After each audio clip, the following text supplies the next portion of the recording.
Okay. Everything's, all the green lights are going okay. Everybody, my name is Bezad. I'm Risa. And we are here from Naked and Famous Denim. And you guys are here for Naked and Famous Denim. Because today is Naked and Famous Denim Day. It is Raw Denim Day. It is live stream day. We're going to talk to you guys all about all things raw denim related. No off topic. Nothing but pure raw denim goodness. Because, that's all I could possibly talk about. Welcome to Saturday morning for us. Sunday, Friday evening for many of you. Still early. The other way around. Good to see you, everybody. We're glad to be here. Glad to be back. Another live stream session underway. Let's check in with the chat. As many of you may know, we're streaming live from Yokohama, Japan. It is the future. And we want to know where you guys are tuning in from. We can see Santi here. Hello from Denver. Hello. Nice to see you. Dusty Red title. Howdy from St. Paul, Minnesota, America. Milo17. Hello from London, Ontario. Good to see you here. Anthony. Hello from New Jersey. We love raw denim here. Absolutely. Rice W5. Hello from Birmingham, UK. An hour early here as the clocks unfortunately went back. Oh, so in the UK they did that on Saturday. Interesting. They did that on Sunday. This Sunday in the Eastern time zone. Well, in North America, I think all over. Oh, okay. Yeah.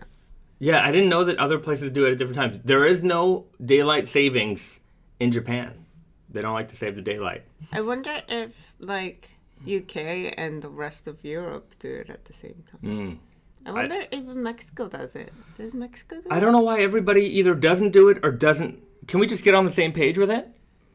I don't know. Anyways, it's very confusing. It is very confusing. Very confusing. Anyhow, if you guys are fans of daylight savings, let us know. I think we should. I don't mind it. Yeah. I like to have longer days. I like to have more sun in the day. I don't need it at 5 a.m. and 6 a.m. Just don't need it. Give it to me at 7. 8. Yeah. Right? Yes, I guess. But it is very confusing. I just don't like the idea of time changing, and it's like, if you don't know, then you're like, I mean, nowadays, I guess it's harder to miss it because of cell phones and computers. Right, your cell phones will definitely, Yeah. But back in the days, it was like... Hey, son. Hello, Snowy. Snowy's in the chat, everybody. Yeah. He might make an appearance here. Okay. Anyhow, daylight savings for you. Invis Ian's checking in from DC. We've got Arif. Hi from Chicago. Was lucky enough to snag the Raised by Wolves collab chore coat and True Guys. Those went very fast. Yeah. We'll talk about that in just a minute. James Cardenas, hello from Texas, wearing the Elephant X. Hope everyone is having a good Denim Friday. Well, we are. Snowy's in the chat, everybody. How's it going? Don't show your butt to the camera. You're not that kind of cat. All right, you take a seat right here, okay? We've got Dennis Wethmar, hello from the Netherlands, and Jeremy Didson checking in from St. Louis. A lot of familiar faces in here. Rotamo, Borgat, Georgia. Welcome to the chat. Rights W5 writes, last Sunday in October, clocks back. Oh, interesting. I guess that's how it worked over there. Last Sunday of October. V Wall, hi from the Netherlands. It's 7 after midnight here. 7 after midnight, so 7 a.m. All right. Well, welcome to the chat. BD, Snowy, no, only cats on here. Yeah. Or only Snowy. Richard Meza just received my Elvira's today. Juan Buedo, what's up? Just got out of work. Well, everybody, it's great to see you here. I'm glad to be here with all of you. Last night for us, I guess earlier in the day, we released the Naked and Famous Denim Raised by Wolves capsule collection. Let's take a look at... Grace is sneezing a little bit. Let's take a look. It's okay. It's allowed. It's natural. Let's take a look at Tate and Yoko, because if you didn't snag a pair, you're chances of snagging one are increasingly becoming more limited. Super Guy, gone. Weird Guy, Easy Guy, and True Guy, only 42s left. And the Chore Coat, gone. I always wonder, like, you know, when we do make a small amount of larger sizes, we sell out quickly. Yeah. And then it's like, oh, we should make it make more. Yeah. And then it's sometimes very difficult to predict these things. yeah, because we're working with small number of people that are buying these larger sizes. Yeah. Tim Liu, welcome to the family. Yeah, it's just always hit or miss, I feel. Yeah. It's the same thing with 28s. You know, 28s, 29s, sometimes they sell fast, sometimes they don't, sometimes they stick around for a while. It's always the end sizes that you're not really sure if they're going to move quickly or not. So anyhow, it looks like at Tate and Yoko, if you are a size 42, we've got you covered.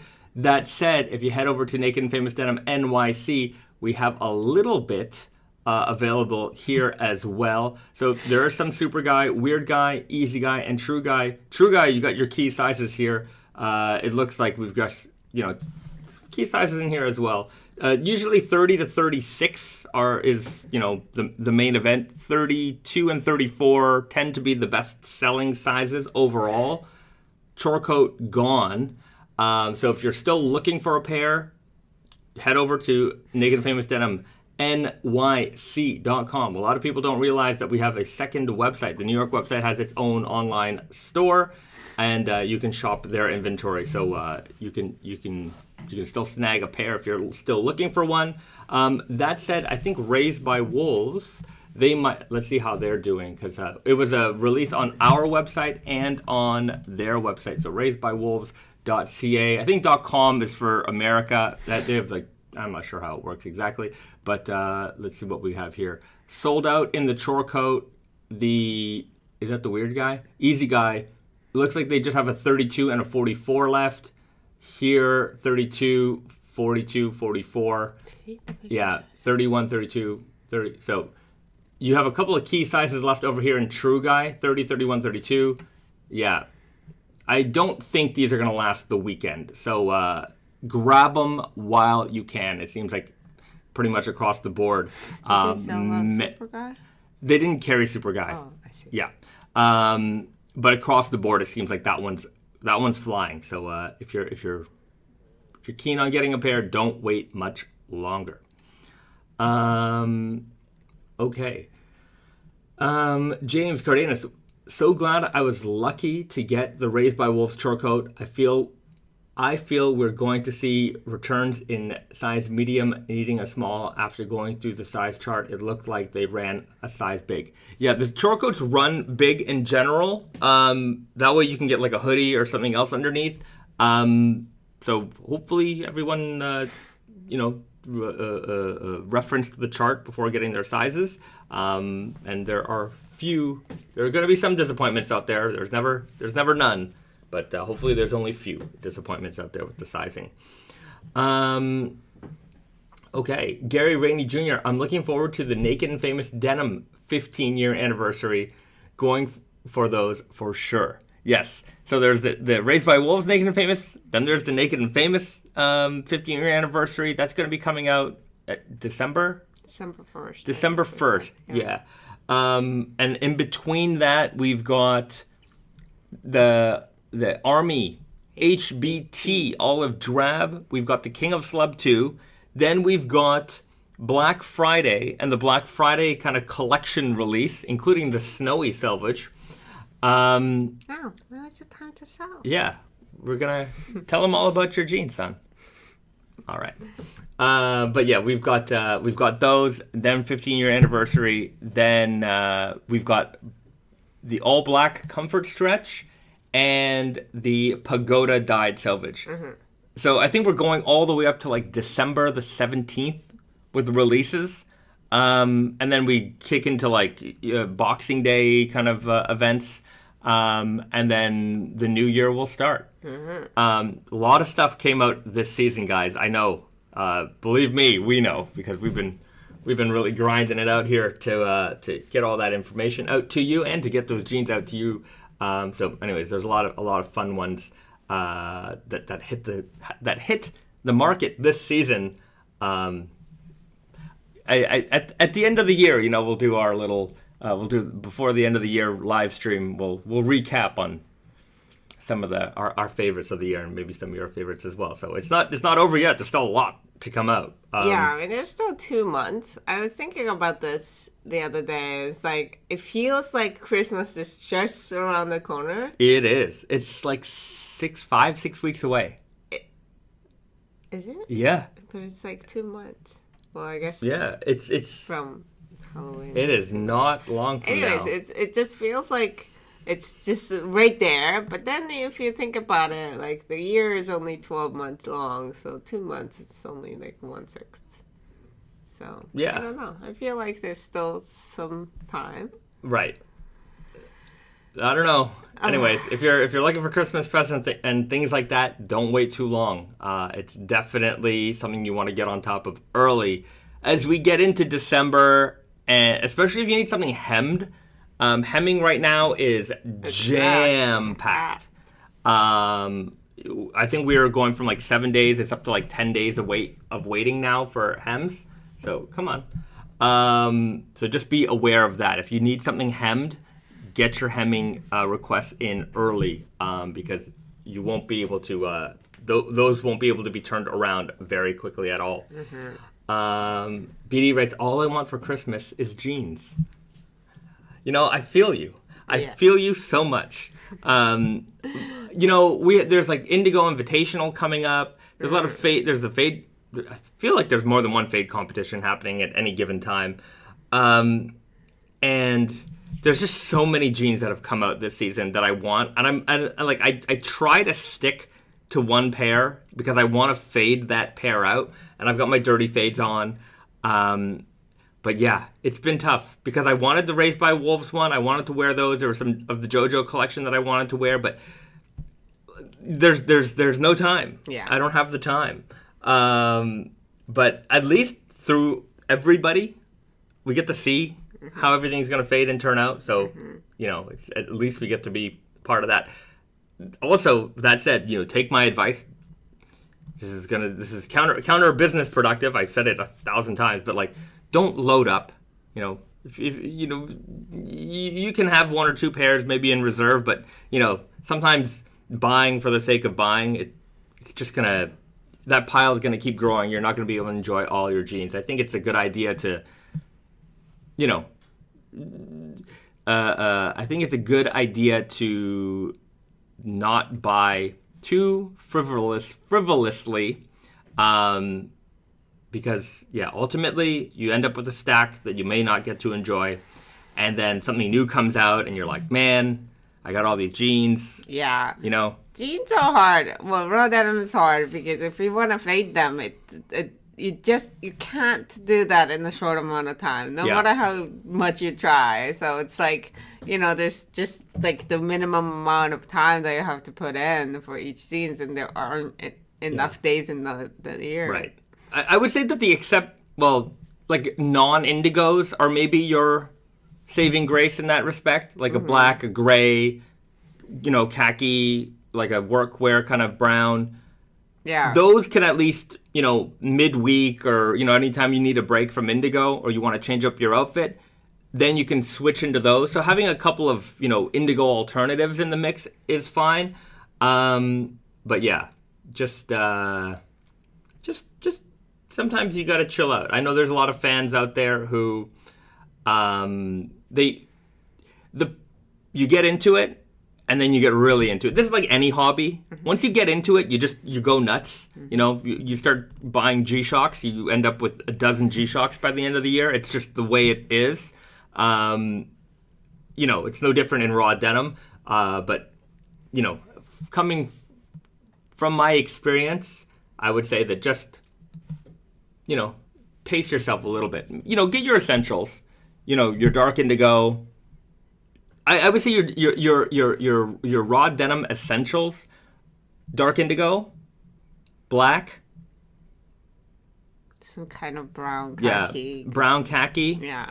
Those three are your top three essentials. From there, I would say, maybe a lighter indigo would be a good option, or a heavier weight denim. I would say after you got those three covered, then you can play around. But those three are your main three. And if you want to go minimal wardrobe style, get 2 pairs of dark indigo, black, and then your workwear style, khaki green, brown, something like that. Another color. Yeah, the other color, and you're good. You're good for a long time. And then just replace your indigo jean as you've maybe grown out of them or worn them out. Sometimes you just need a very, very clean dark jean for those dressier occasions, and you got your beater jean that you're going to fade and all that stuff. So I think you can build a pretty versatile wardrobe with just a few pairs of jeans. Yeah, jeans is something that you can wear. It's not like t-shirts where like you're supposed to change every day. Right. It's you can on the laundry day you don't you wear something else maybe. But right. Arif writes, frivolous denim is my middle name. It's like we are, many of us here are in the same boat. We've been, I would say, in the raw denim thing for a while. I think a lot of what I'm trying to speak to are some of the young ones, those who are getting into it. Who are still excited and can't decide. I'm trying to encourage them to pace themselves just a little bit.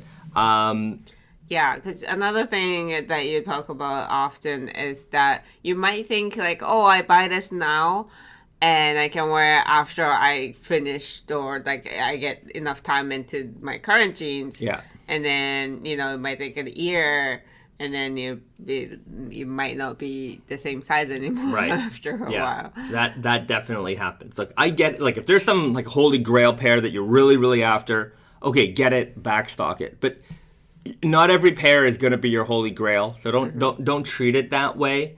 And we also talk about it before, like if there's a particular style that you like, whether it's like one of the workwear style denims or like every now and then we do like a cherry blossom kind of weft denim. If you miss one, odds are at some point we're going to do another iteration of that again. So don't feel like you completely missed out on it. And if you feel like you did, then ask for it in the chat. We definitely listen to you, and the more we hear about it, the more likely it is that we'll do something like that. I know I'm gonna get a comment in there asking for a toxic elephant. I hear you. He didn't say it already. Yeah, well, we will definitely hear it today. But we are certainly listening to you guys, so we try to make it happen. I just want, aside from the collectors, the collector, that's a different mentality. That's it's you understand that not everything is going to be worn, not everything is going to be used. Like we buy like Risa and I for our own. We are in the fashion industry, so we buy a lot of clothes. Sometimes it's not meant to be worn. It's just we buy it because there's a certain detail or there's something about the fabric that we really, really like. And it's usually like vintage clothes. So we end up with a lot of stuff. A lot of t-shirts, a lot of sweatshirts, a lot of jeans, jackets, you name it, we own it. Things never get worn. They come home, they come out of the bag, they go into the pile. And then at some point we look at it and we reference it or whatever. But I think I wear more of those things that I like. I also like to collect than you do. Right. I feel I just like it goes into like my routine for a while, and then I move on to something else. I see. Yeah. So I don't know. I tend to wear more variety of things than you. I find. Yeah. Me, You're more definitely a collector. I'm just like, oh, I like it. That's it. That's the checkbox I need. It's like, is it useful? Doesn't matter. The use to me is whether or not I like it or not. But case in point, like, we're bringing back King of Slub. And, King of Slub we did, I don't know how many years ago now. Yeah, it's been 5 years, something like that. Yeah. And, we had different, versions of it, or just one, I guess. Yeah, Emperor. Yeah, Emperor Slub. but we came back around to it. So yeah, every now and then you might have to wait a few years, but it will come back. Yeah. Santi writes, I'm wanting to change my wardrobe to a minimal 1-2. Any more strong guys coming? Would love something other than my vulgar 2 super guys. We do have a natural indigo strong guy coming. It should be out before the end of the year, so I am trying to expand out the strong guy options. That said, if you're building a minimal wardrobe, I don't think the strong guy is a minimal wardrobe essential. I think the strong guy works well for... There's currently 2 kinds of customers for strong guy. One is the more heritage guy, and then the other one, which currently I think is the bigger segment of the market, which is the younger, a little bit more trendy guy, right? And as I've experienced through life, certain fits are a little bit more trendy than others. And I think that the strong guy wave, or like the wide leg jean wave for the younger audience, will come and it'll go. So, you might get you'll probably get a little while of wear out of it. I like the strong guy personally. I've worn it for a while. And I think, though, true guy might be a better option for you if you want something that's going to give you like real longevity. Like if you want to wear a jean for 10 years, true guy is going to be the jean that you're going to wear for 10 years. Yeah, but again, like minimal wardrobe doesn't necessarily mean same 5 things for the next 5 years. It could be same 5 things for a year or 2. And then you can switch it up if your style changes or the trend. I wouldn't necessarily say trend, but like the style of the look of the time changes, and you feel like maybe strong guy is a little too wide for me. Then you can switch it up. You can still keep it minimal by maybe getting rid of that strong guy and then bringing in true guy. Right. Stufu for free. Did you guys create the strong guy fit based on heritage looks or fashion trend looks? It's a little bit of both, because the fit itself is a little bit more heritage inspired, but I wanted to have a wide leg jean because when I made it, I really felt like the wide leg thing was coming on. I was personally wearing wider leg jeans. I was wearing the easy guy, and I was cutting them really short so that leg would be a little bit more open. So I was already wearing that for a long time, loose and wider at the bottom. I would say that I feel like the trend took a little bit of a while to catch on. Sometimes, anyways, I just kind of felt like it was going that way. But yeah, the current trend I feel like has been maybe like the last 18 months or so, and it really, the strong guy really picked up. I think a lot of there was a bunch of YouTube and TikTok people who I guess found it as a good alternative to some high fashion brands, wide leg jean options that were I would wager to say 5 to 10 to 20 times the price point of what we had, and people saw the quality and the price performance of that, and they're like, this is a no-brainer. Mm-hmm. So we picked up a lot of people through that social media. Mm-hmm. Who knew? It works. Yeah. So it was, it's maybe a little bit of a mix of both in terms of who I really had it intended for. Yeah. It originally was just intended for me personally, but it's also a lot of the the people who wear vintage clothes, they were wearing oversized, mm-hmm. Baggy jeans, and that was also part of the thinking process too. Right. That's a kind of a cool look. Yeah. So there you have it. If you've never experienced the strong guy, I think it's a fun jean to own. is it? I think True Guy is more of the, timeless yeah. Style. True, like Strong Guy, either like that's your style, like you always wear loose, a little bit more heritage, maybe like large oversized flannels, big t-shirts, that kind of thing. If you're a vintage aesthetic kind of look, or if you're like, work boots kind of look, that's timeless for you because like you are part of a more timeless aesthetic. But if it's more like street skate, then I feel like that's going to be a little bit more transient. Yeah. Yeah. And I feel like a lot of those guys, because this is another introduction to raw denim for a lot of these people, they're going to maybe be introduced to raw denim through fashion, and then a certain amount of them are going to stick around and, realize, come to know the raw denim aesthetic a little bit more. And they're going to be, because they're coming maybe a little bit more from a fashion trendy world, they might interpret things a little bit differently. So we might see another, wave of the raw denim style evolve. Yeah, I think it's like, I don't know, currently like overwhelming, like the we talk about fades, like, this is going to give you, high contrast fade or whatever. And I think our majority of our customers are in that world, whereas maybe like these newcomers might be, might not be interested in the, the more prominent fades. Maybe they're interested in more vintagey fades that are like, very blurred, not so contrasty.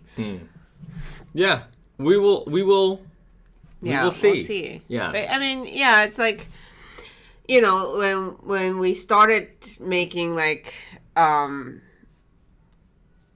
higher rise jeans and stuff like that, that was just like, okay, here's our high rise, and then here's our mid rise, like regular rise. And then slowly it turned into, at least on the woman's side, it was just like high rise or nothing else. Like the other things just became out of, it just became irrelevant. Yeah. It doesn't sell. So, It's also like, over the years, I just remember, some people may not realize it, but over the years, Weird Guy has seen like evolutions. We have made adjustments to the Weird Guy, and it's purely based on taste. I remember at one point, kind of early in the Naked, when we had the original Weird Guy, and if you've ever had a pair of like Weird Guys from like, 2010, 2012, like, I wouldn't call them low rise, but they're certainly a lot lower compared to the way they are now. But that's what people wanted, right? And then we would hear murmurings here and there. Oh, I wish they were a little bit higher. I wish they were a little bit higher.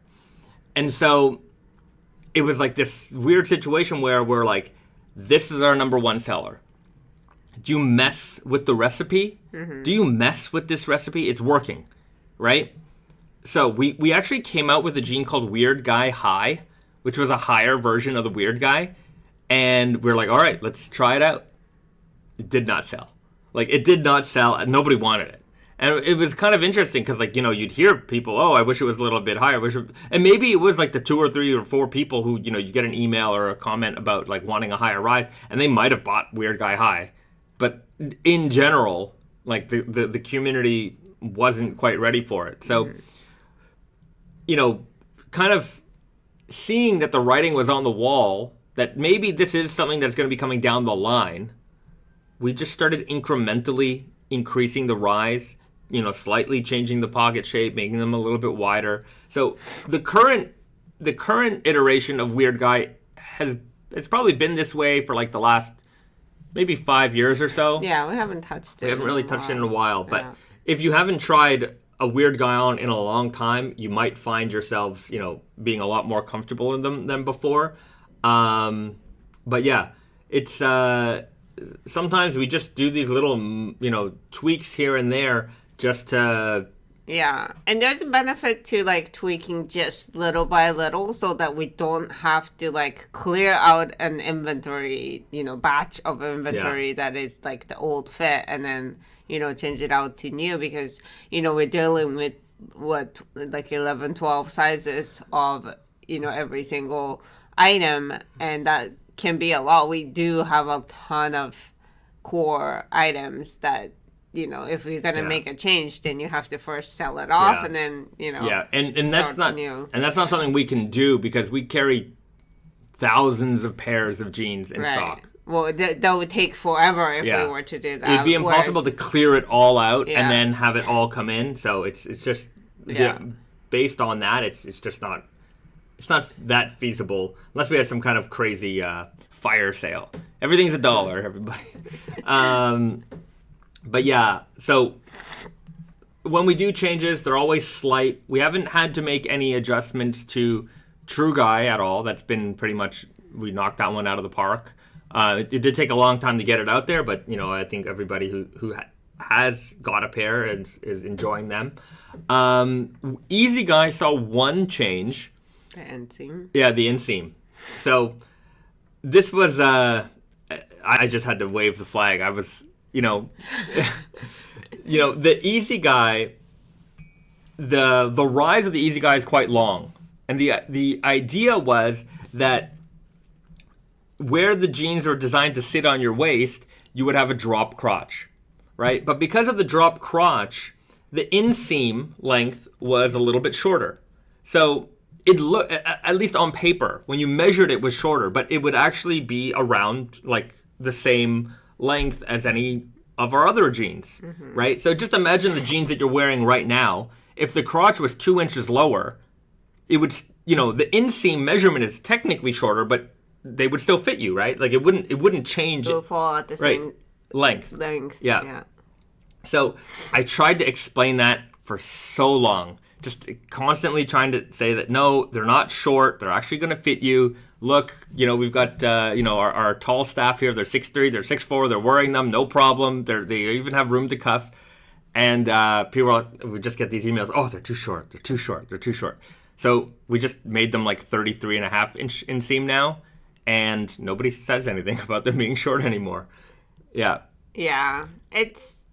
but another thing is that we were like expecting people to wear a little bit, drop crotch. Yeah. But maybe people really embrace the higher rise and they want to wear at the same, waist spot. And then, then you don't really then it is actually shorter. Yeah. So, the market speaks sometimes. Right. The other thing that some people do with Easy Guy that I didn't anticipate so much was wearing them like rather slim. Sometimes people get them like fitted and they kind of end up being a higher rise version of Super Guy because the leg opening is small like Super Guy. And so if you have like a athletic thighs, like a bigger thighs, then Super Guy is not an option sometimes. So like that became the alternative for guys with more muscle in their legs. Yeah.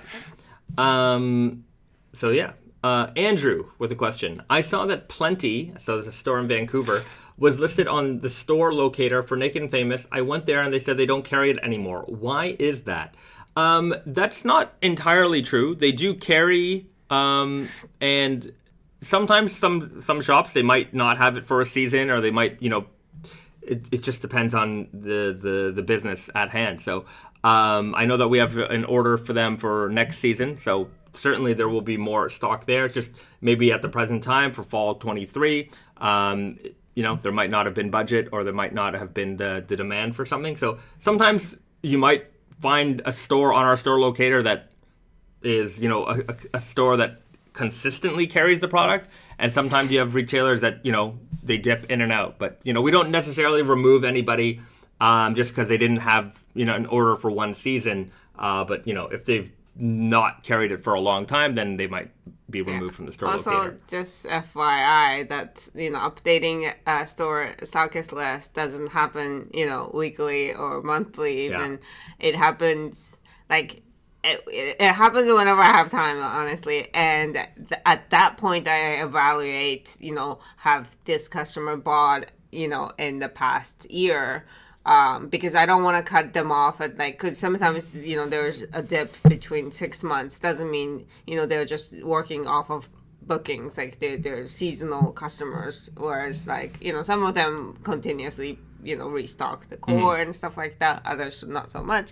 So I reevaluate at that time. So a lot of things can be outdated in, in between the times that I do the evaluation, and next time, that it gets updated. So just bear with us. If you notice anything, then you can definitely point it out.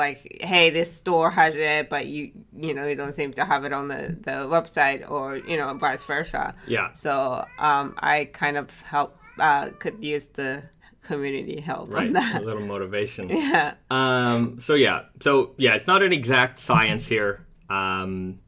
It does take a little bit of time to update everything. And just, with retailers in general, the last couple of years have been, it's been, as you can imagine, it's been rocky for some retailers. They're just really not sure how to predict anything because of just the way things have been. Online sales are better, in-store sales are better. Some people have a better online presence, not an online presence. What are people looking for? It's people are they're still trying to figure it out. There's some retailers that are really on it. There's some retailers who are, they dive deep into what really works well for them. If something's been working super well for them, they're just gonna, put all their eggs in that basket. So things change a lot in retail. It's difficult. It's difficult being a retailer trying to react to the market months ahead of anything. Snowy.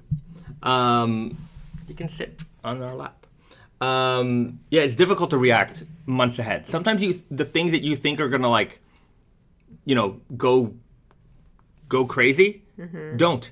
Sometimes it happens, and even this season for us, I have we've been blessed, and it's been a very, very successful season for us. But the start of the year, it did not look that way. We had a good 2022. 2022 was fine. It was coming off the heels of 2020, 2021, where business was rocky, and then business was really good because everyone was at home. Everyone got checks. Yeah. And everyone was buying jeans. They were either buying jeans or they're buying cryptocurrency. So. And everybody started working at home. Yeah. Or you didn't have to dress up for work anymore. Maybe. So. Who knows? So we saw a lot of unusual business at that time. I don't know if I've ever mentioned it on stream before, but I remember right when the pandemic started, sales went because everyone was not sure what was going on, so sales just went boom, down. And we were kind of riding that wave for a while of just what's going to happen. And then, business started to pick back up again, back to kind of normal. And then I remember just one day, logging in, and our sales that day were through the roof, just ridiculous numbers. And I'm like, what is going on? Did I mark something down on the website by accident? Is there what is happening? And I'm looking through the order. Everything's a regular sale. Everything looks normal. And I go on, I see the news, and it's Donald Trump, what are those? He sent those checks out to everybody, right? The government sent those checks out to everybody. And I'm like, what? And so it was everybody got their stimulus check, and everyone was shopping. I guess that was the point, right? It was to invigorate the market. But I think in Canada and the States, there was a lot of that kind of flowing. Maybe wherever you are, outside the world as well. Maybe there was a lot of that kind of cash flowing around, and people were shopping. So our business was going like crazy, and I remember some of our retail partners, especially department stores, they were seeing huge increases. So everybody just loaded up on inventory. Everyone was buying, and everyone, I don't know, even at Tate and Yoko, we were business is up. We have to like react to this, and like obviously you're like without thinking, and this is certainly, you know, in hindsight is a lot more you know, clear. Like we boosted up our production. Everybody boosted up their production, and then 2022 came, and like it just look. Luckily, we didn't go crazy with the boost, right? But I know other retailers did. And like, you know, retailers like we need to cancel our orders. We need to get out of this. Like we overbought, we overspent all this stuff, and you know they were trying to deal with all that stuff because they were basing 2022 off of 2021 and 2020 when, you know, retail ended up being really, really good for those people who it was good for. Some people it was a disaster. So I don't know where I'm really going with this one. But 2023, so right at the end of 2022, you know, we finished off with a pretty decent year. 2023 rolled around, and like January, February, March, like I think, you know, when the world started to like come to realize that you can't just print money and everything is going to be okay, and all the inflation like worries started kicking in. Everyone's pocketbooks, like, everybody closed them real quick. So the start of this year was a little bit, it wasn't scary, but it was like, I was trying to figure out what on earth is going on out there. And like, how do we deal with it? And then, you know, as the months progressed, sales just got better and better. And like, the last half of this year has been really, really, really good. You know, I attribute that to a lot of different things. We had a lot of really high-profile releases coming out this year. I think in general there is more interest in raw denim. There seemingly, I mean, I talked about it last week, there seems to be a little less, like fewer players in the market that are, you know, really pumping out, you know, good stuff. So I think that's certainly helped us. But yeah, I feel like now it's currently things are kind of up in the air. You know, some people are having a good year, others maybe not so much. Also, I think True Guy has helped us, like really reacting to market demands. And even though it took us it did take us a long time to get it out, but when it did come out, it's been nothing but successful. Everyone seems to enjoy that fit. Yeah. So yeah. Yeah, it's just, you know, it's a real, I don't know, toss up this year. It's been a weird year for sure. Yeah. It's been a weird, you know, 4 years. Right. 3 years. We got a comment. I work for a music instrument manufacturer. During the pandemic, stimulus money caused an incredible surge in orders for our lower priced goods. Management somehow thought it was sustainable. Yeah. You know, like it's hard. Yeah, it's hard because you do have to look at what's happening and adjust your course, but then you also have to because it's a gamble in a way. It's, you know, if you don't react, then you know you're missing opportunity, and if you react too hard, it's you really have to balance it. I think luckily we balanced it pretty good. We did have. I would say we did have a bit of a surplus of inventory just through cancellations and things like that. But yeah, I think we got out of it pretty good.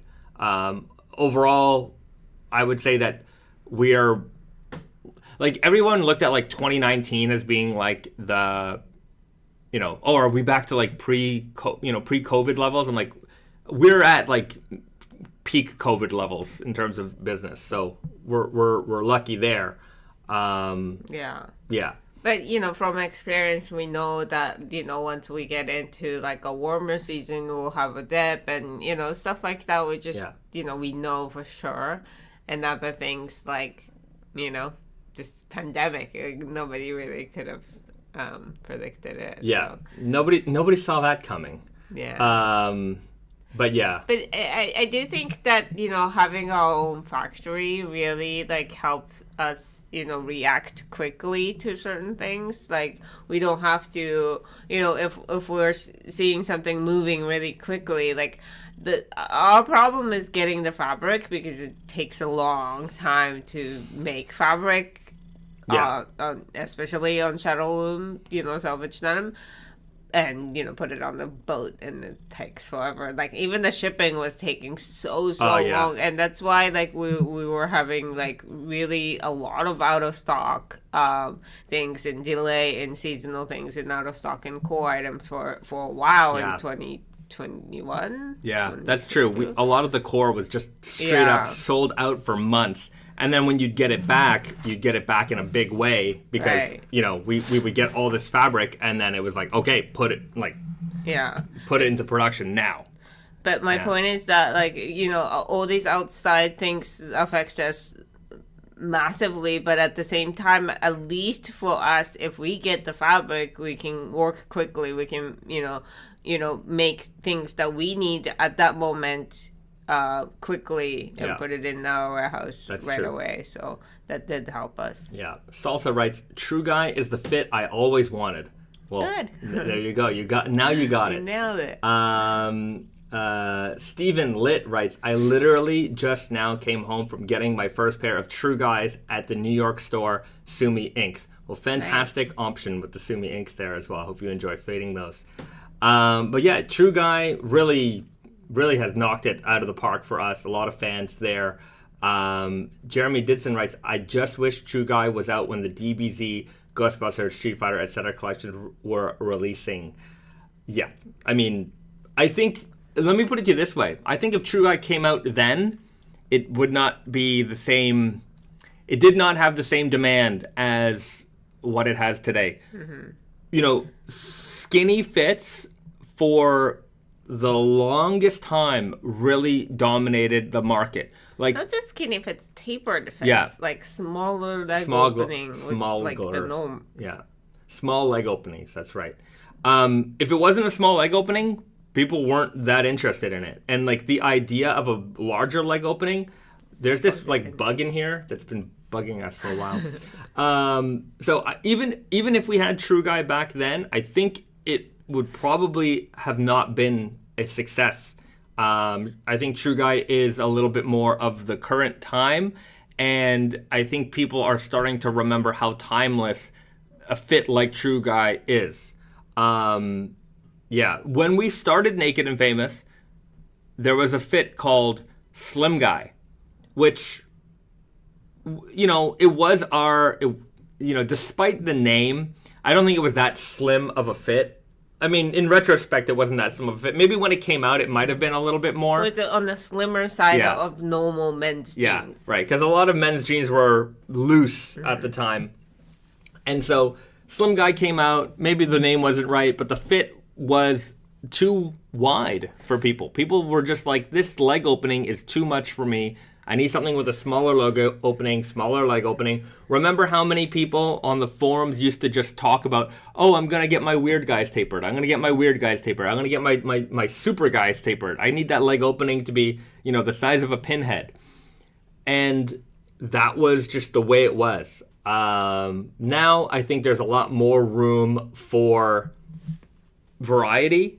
Maybe slimmer fits are less trendy. I don't think they're not going away. That's the bottom line is that there are a lot of folks out there who are slim, who slim fits are just, that's what works really well for them. So I don't think slim fits are going away at all. It's just that you're seeing more people appreciating a wider variety of fits. So as that happens, maybe Super Guy sales start to decline a little bit, but you see an increase across the board. Right? Weird guy, easy guy, true guy, strong guy. You see a little bit more people getting into other fits. So, yeah. BD writes, the stream is 100% informative. Cue to like call out. Thank you. Thank you very much, producer. It is time. Definitely time right now. If you appreciate the kind of informative behind the scenes information you get from tuning into the Naked Famous Denim live stream, do us a favor and do a favor to those people watching at home to hit the like button right now. For just the price of nothing, you too can support this channel by hitting that like button and increasing visibility across the raw denim world. Help somebody who doesn't know about raw denim know about raw denim by increasing the visibility of this channel by hitting that like button today. With only your support, we can do that. And I am coming to you once again to ask you for that support. All right. Thank you. All right. There you go. Hopefully that was convincing, and hopefully you guys got that reference. Yeah, got all those references there. Jeremy Didson writes, what jeans are you both personally ready for? What are we both personally ready for that is coming out in the next couple of weeks? We're both personally ready for everything because we're personally involved in the release of everything. Are you asking what are we excited for? But yeah, as far as being ready, I mean, we gotta be ready. We gotta be ready. That's our job. Yeah. Yeah. That's Anyways, refine your question. Maybe we'll give you a better answer than that. Double_ writes, thanks for your time. I appreciate hearing the perspective of manufacturing plus retail operations. You retail operators, you are welcome. Yeah, it's always interesting. I mean, I find it interesting to learn a little bit more about the back ends of things. Yeah, it's, I do meet a lot of people who are, we started as, like, I'm not saying that we're not a huge brand. I'd say we're small to mid-sized brand. But, we once were a rather tiny operation. And it's the operations that I think make or break a business. There's a lot of people who come out with great products, but if you don't know how to get those products to market, then it doesn't matter. It really doesn't matter. And a lot of people waste a lot of time on optics, right? There's a lot of I'm not gonna name anybody, but there's a lot of people who waste a lot of time on just making their products look cool, and if you can't get it manufactured, you can't get it delivered, you can't get it out to retail stores, then it doesn't matter. It looks cool on an Instagram post, and then half a second later somebody scrolls up and they're on to the next thing. So you spend a lot of time to get the attention of someone for a very, very short time. But yeah, just half the battle is just being there. Yeah. Showing up and staying there. And another thing is that, like, just because one thing doesn't sell right away doesn't mean you're gonna give up on it. Like, you have to be persistent. You have to have the plan. Like, you have to be ready to be financially tied into maybe a little bit of time. Like, obviously it would be great if, like, the first time you come out with the product it just sells and wonderful, but sometimes it doesn't happen that way.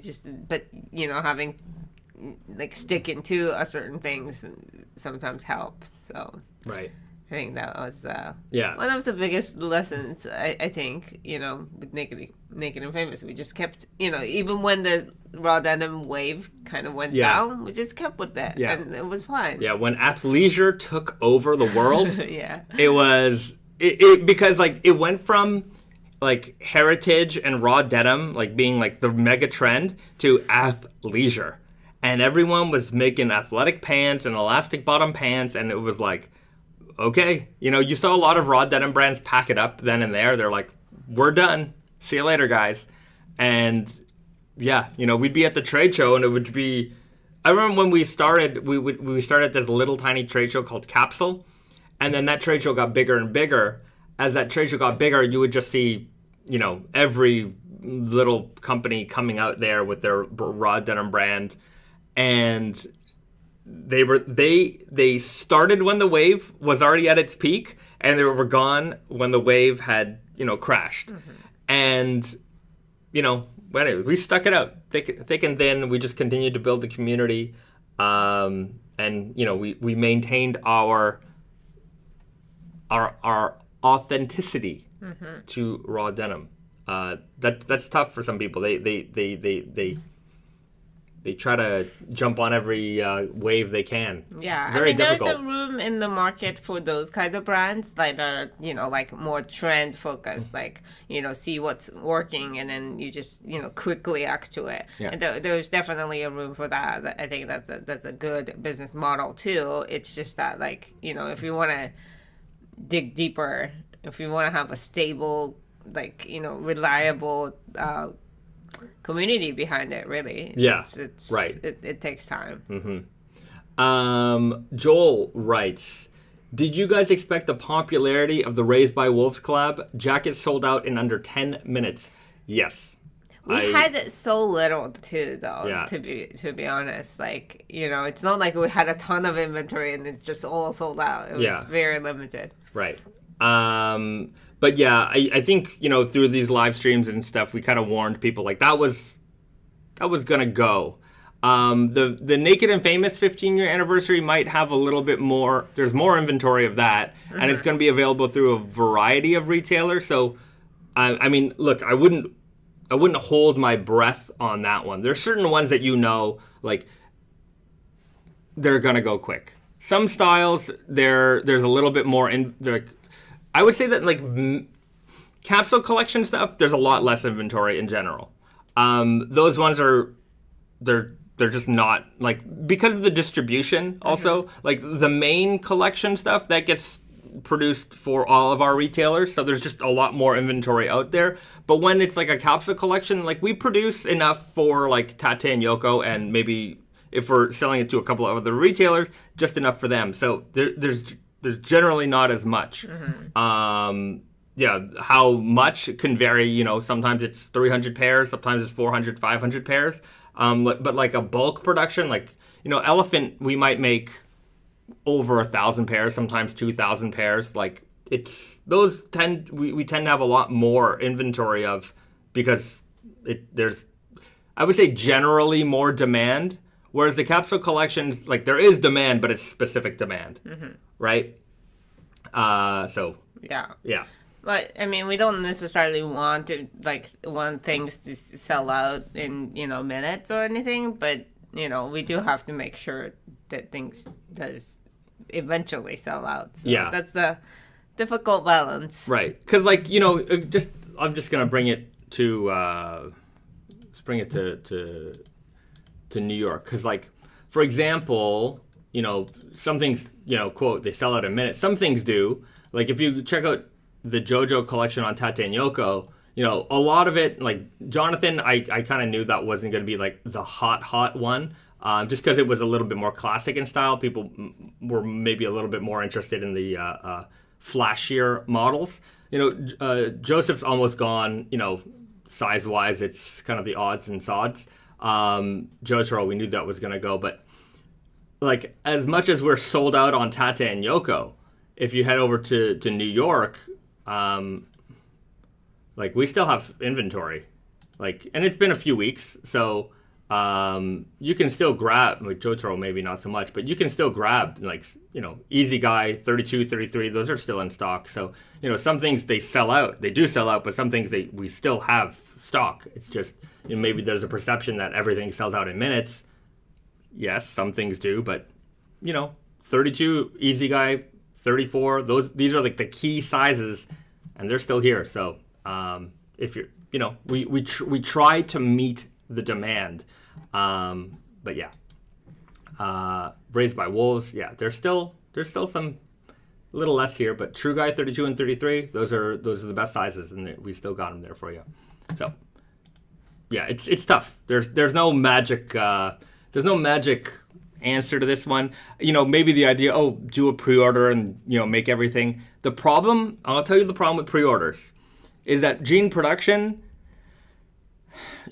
sizes can vary a little bit, right? We try to operate within a variance, but I'm much more confident in us making a production, putting making the production based on what we think is the right amount, having the measurement guides up, and then having you have a choice, letting you have a choice. Whereas like if we were to do a pre-order type of situation, if production comes out a little bit big, a little bit small, it becomes a nightmare for everybody. So I'd rather avoid those kinds of situations. I know that there's a lot of like pre-order style stuff in our business, whether it's for jackets or boots or jeans or just in general. We don't do it, but I know other people do. And I'm always nervous. I'm like, wow, imagine like you spent like a lot of money on something and it's not your size. What are you supposed to do? Like, even like maybe they will take the return, but you're not going to be able to get an exchange because they don't have your size for you, because they don't carry stock of that particular model, and then you've waited all this time to get these things. Yeah. It's a little disappointing. Yeah. So, tough one. Okay. Dave Lynn, received my Elvira True Guys today. They are awesome. Well, I'm glad you're enjoying them a lot. And another True Guy delivery today. Alex Schrail writes, Weird Guy does taper. I wasn't expecting it, but for me, perfect. Compare how roomy straight fit are in your thigh than calf. I think you're responding to somebody. But yeah, the True Guy is a tapered leg jean. It's slightly tapered. Not an aggressive taper, but it does taper down a little bit. BGG writes, does Tate and Yoko ship to the UK? My retailers don't stock many True Guys. Tate and Yoko ships everywhere. And just for your reference, because all of our products are made in Canada, we do all the proper like customs documentation. So if you are in the UK or in Europe, everything ships duty free. So it falls under CETA, or I forget what there's a separate UK agreement, but the UK agreement is exactly what CETA used to be. CETA is like what NAFTA used to be. Now it's the USMCA. But essentially it allows Canadian-made products to be shipped into the EU and the UK duty-free. That doesn't mean it's tax-free. Duties and taxes are separate. Some people get them confused. Duties are a separate tax. It's an import tax, whereas VAT is a sales tax. So when you receive the goods, you will get a bill from FedEx or whoever we ship with, usually it's FedEx, for your VAT. And VAT is just like if you were to walk into your retailer locally, you have to pay the VAT. Oftentimes the VAT is included in the price of your products. I know in Europe they do that a lot. They build it in. So you will get this bill. Don't be shocked if you ever get a bill from us. And then usually, sometimes people get a little bit shocked by it. And being Canadians, we're used to it because if you buy stuff from the US, you always get nailed with it. There's always some kind of like surcharge, right? So a handling fee. So this is FedEx. When they clear the products across customs, basically what they do, customs says to FedEx, well, if you're going to import that item, okay, this is a Canadian-made product, there's no duty, but there is this tax that is required. So FedEx pays the tax on your behalf and delivers it to you. And now the fee for doing that is what they're charging you for. Yeah. Because usually, 10, 12, 15. I've seen like 20, but it's never that much. Yeah. So just be aware of that. You get the VAT, you have a small, handling fee. Think about like if this system isn't there, then you would have to go to the border and the customs office and pay for it, and then you can finally get it. Yeah, technically you can clear the goods on your own. Right, You don't want to. But we are, our assumption, we're shipping, and FedEx's assumption is that you don't want to do that. Yeah, you would much rather pay $15 to FedEx and get it done for you. Yeah, sometimes people get shocked when they receive this, invoice. And sometimes we're able to explain it away in then they understand. But some people get really, they get like we violated them in some way. Like, but this day and age, like, I would understand that maybe 10, 15 years ago, because nobody really, like, not everybody has imported things in the past. But, like, I feel like now people are just aware of it in general. Generally. Every now and then, though, you get a really angry person. How dare you? You should have charged me before. I'm like, I don't charge you taxes because I'm not in Europe. I'm not a European retailer. Well, in somebody's defense, it is... it's becoming more popular for, larger retailers to prepay. Like, they can charge you, they can assume, like, make an assumption of how much the tax is going to be. And they're going to be like, we're going to pay on behalf of the recipient. So we're just going to charge the customer, the recipient first. So, like, when you check out, you pay extra so that you don't have to deal with it after. And the seller would flip the bill for it. That's the system exists. That can happen. The only reason that we don't do that is like it like from our back end. If we were to do that, there's going to be a cost incurred in every single export. And the thing is, export from Canada to America, it's never an issue because, unless you buy like over $800 worth of goods at a time, it always goes in tax-free, always goes in duty-free because it's all made in Canada. And, so we just never have to worry about it. But the fee incurs regardless. So it's like we don't want to have to pay for something that is like, the 70% of our business is America or something like that. So it's like we don't want to have to, even if it's a small fee, like each time if we pay for something that we don't have to pay for, that's a lot of cost. Yeah. David Dixon writes, they can follow the ticket industry and charge a self-delivery fee. The ticket industry is the worst. It's the absolute worst. Yes, like them and the airport fees. Yeah. Airline ticket fees. Airline ticket fees. There's so many stupid fees. Those two industries should be ashamed of themselves. Do they not realize that people are just offended by these? Build it into the price of the ticket. Don't tell me you're going to charge me extra to print the ticket. It's like, self-print fee. I'm like, wait a minute. I have to pay a fee to print the ticket on my computer? Okay, well, then just send me the tickets. No, then there's a fee to send. Then there's a box-up picket fee. So there's a fee no matter what. Mm-hmm. I'm like, what's the point of this? How about, anyways.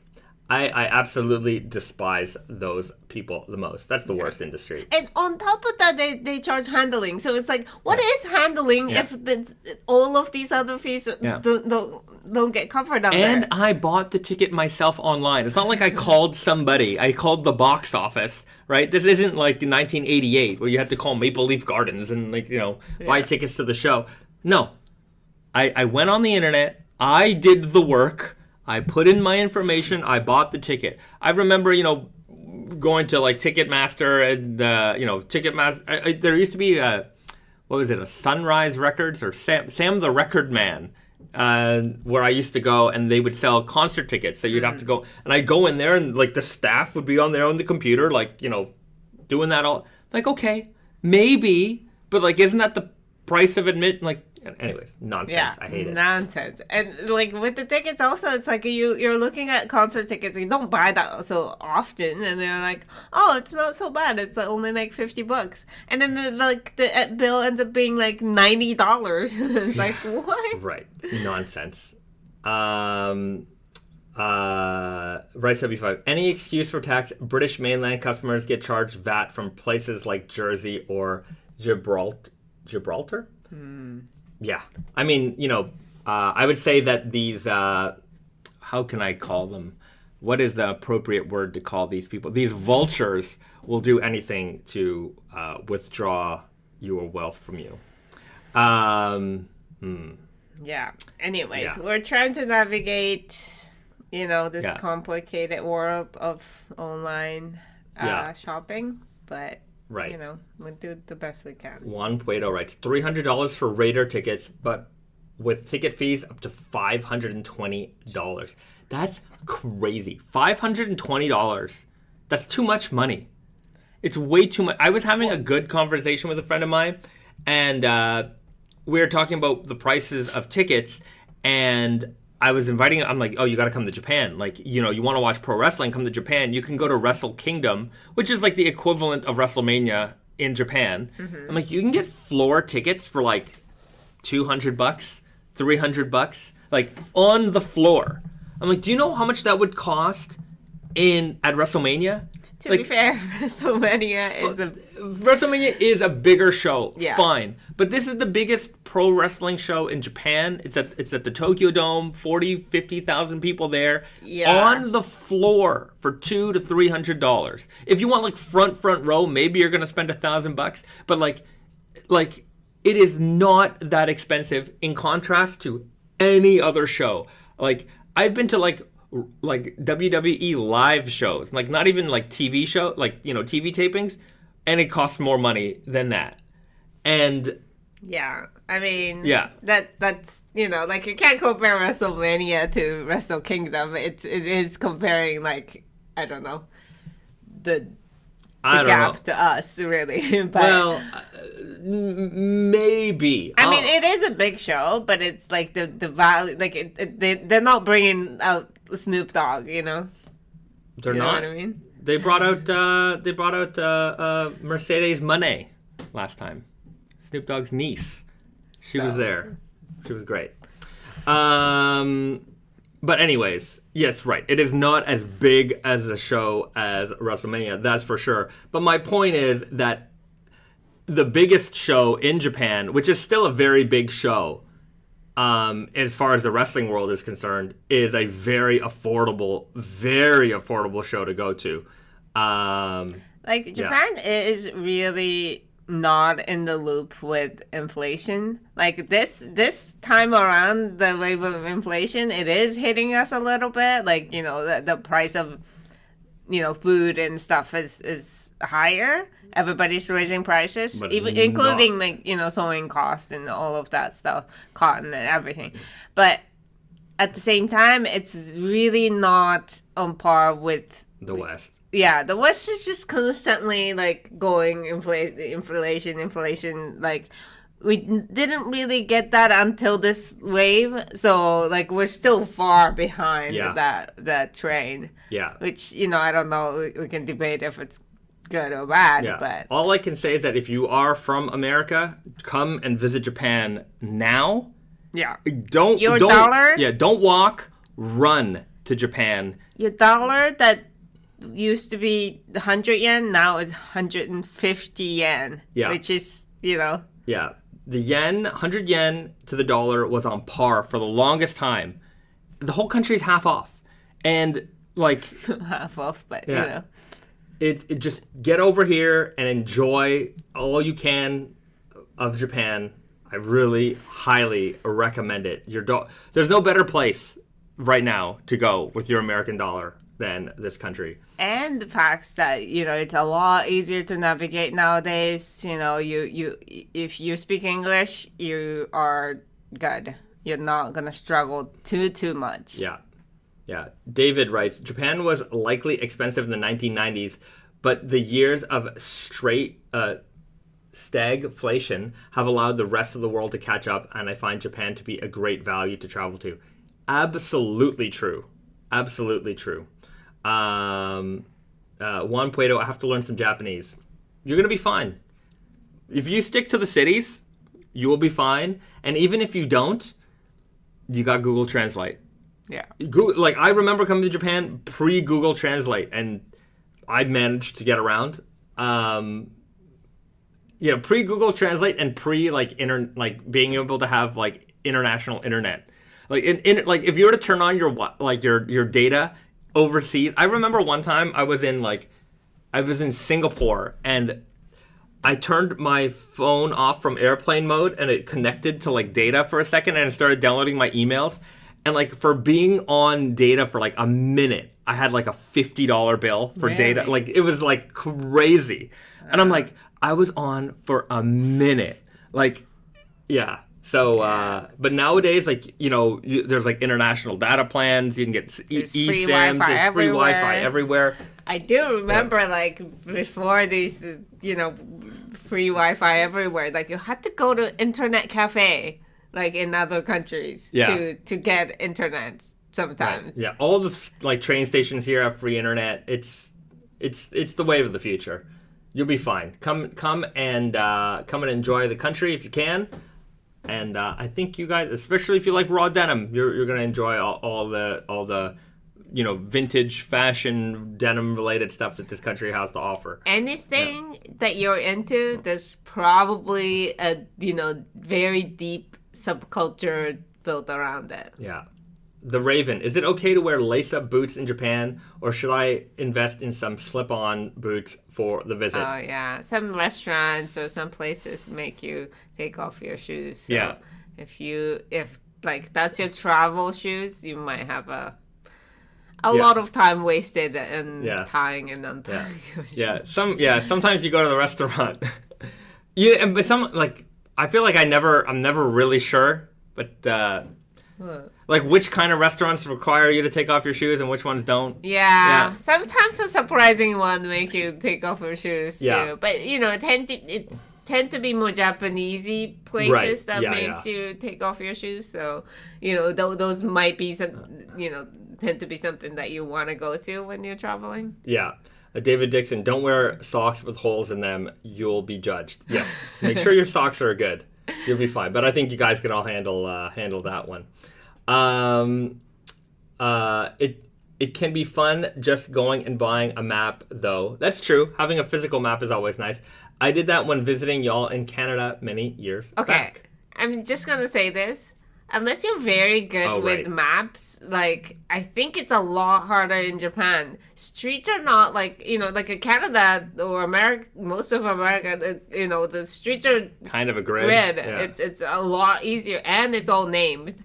Yeah. Whereas here, it's, you know, streets just ends here and then curves there and all that. Like, it's not, never a grid unless you're in Kyoto. Kyoto is a great place for that.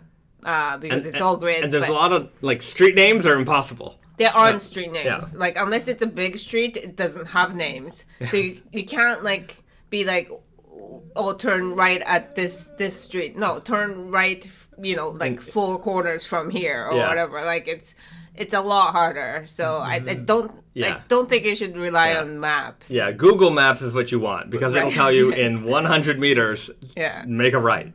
You know, but yeah, you can get cheap data, all that kind of stuff. In 2023, you will have no problem coming and visiting Japan. Okay. Juan Puedo, could be my honeymoon. I get married in January. Oh, fantastic. Congrats. Well, congratulations, Juan. Hopefully, maybe you come to Japan. It would be nice. Even in January, January's a little cold. January's you have to like the cold. Depending on where you're coming from, but like it is cold. Yeah. Lee Shang-style, Japan is my favorite holiday destination. First impressions was Tokyo Station, seeing hundreds of people lining up properly, standing orderly on the elevators, and cleaners scrubbing the smallest stain. Okay, you have no idea. The other day we were out and there was this building that's being constructed. And we were just standing, we're just standing outside, and I'm watching this guy, construction. I guess he works for the construction company. I'm not sure what his job was really, but so they have like this gravel kind of area, like a little rock gravel neat area in front of the construction, and I'm watching this guy pick up the cigarette butts out of the gravel. And I'm like, this guy is cleaning the dirt. This guy is cleaning the dirt. I was just shocked. Like, as I know this is a clean country. You really don't see, litter, like, you could find it, but it ain't around. How did those cigarettes butt get there though? Right.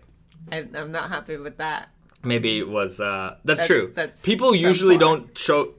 You would have it's not like you would have a hard time, but it's not like the West where, like, if you were to go outside and just look left or right, you're going to find cigarette butts on the ground. Here, you would have to look for the cigarette butts to be on the ground. They're just not there. But we do really look down on people who flick their cigarettes and stuff like that. People carry their own little ash. They don't even ash on the ground. They have these little leather cups or whatever that they carry with them to ash into those things. Yeah. That's a requirement. Yeah. So, yeah, very, very, very clean country here. It will shock you. In fact, I get reverse culture shock when I go back to the West. I get off the airplane and I get into the airport and there's garbage in the airport. I remember, where was it? Chicago. I landed in Chicago airport, and as I'm getting off the plane, in the carpet, as I'm getting off the plane, you're going to the airport, into the carpet. So this is the area from like when you land, from an international flight, as you get down and you're going through customs. Indoors. In the carpet, just gum everywhere. Just like, those little black, they've been there for a long time. And it's just gum everywhere. And I'm like, this is people getting off of an international flight who are like, you know what I'm going to do? I'm going to spit my gum on the ground. And it wasn't just one person. It was many, many, many people. And I'm just like, this is gross, right? This is disgusting. Is disgusting. And I'm like, I've never seen that here. That would not happen. Yeah, I mean, there are gum on the ground, like, especially, like, back in the day, so, like, it wasn't as clean as, it is now, but that is a disgrace. Right. So, anyhow, whenever I hit North America, I'm just like, oh, man. Yeah, the standard is very different. Yeah. And just to praise Japan a little bit more on this live stream, there's no public garbage cans here. Yes, there's very little. Yeah. And, that's also another thing that I really don't like about Japan now. You're putting it up, I'm going to bring it down. It's like, this one thing happened, a long time ago. I was, like, a child, so it must have been, like, like, close to 30 years ago or something. And from that incident, we just... No more public garbage cans. Right. We're just gonna give up on that idea. You gotta put your garbage in your pocket. And it's not like it doesn't exist at all. It does exist in very, very limited places. Yeah. And the fact that it does exist still also like bothers me because so it's not like it's completely illegal. It's just like that's like the nobody expects, public trash can or anything like that. It's, in places that are necessary, they put it. So why don't they put it in places that are maybe less necessary, but still necessary? Yeah. Like if you get like a Starbucks takeout, you're stuck with that cup all day until you find the next. Well, to be fair, you'll find a lot of Starbuckses, but like. You have to go into one and then throw it out there. Yeah, and you feel a little bad because you didn't buy from that exact Starbucks. Yeah. Or, if you go into a convenience store and, you have a trash. You might have bought something, but you have a trash that is not from this store and you have to throw it in their garbage can. Like, I feel bad. Right. And it's like, why am I feeling bad? Yeah. I pay taxes. I want a free, guilt-free garbage bins. Yeah. I'm just gonna. There's a funny one. Mark Lucier, Japan is super clean, yet some guys over there enjoy buying used female underwear. To be fair, I don't think that's. Look, I remember like that being a trope here, and I'm like, oh, you can buy it in a vending machine. I've seen it once in a vending machine. At a store that specializes in selling sketchy stuff. And I don't even think it's real, to be fair. I think they just do it kind of as a joke. But to be fair, I think that culture exists everywhere. I don't think that is unique to this place. Remember Black and Orange is the New Black? Yeah. They were like selling used underwear out of prison. Like, yeah.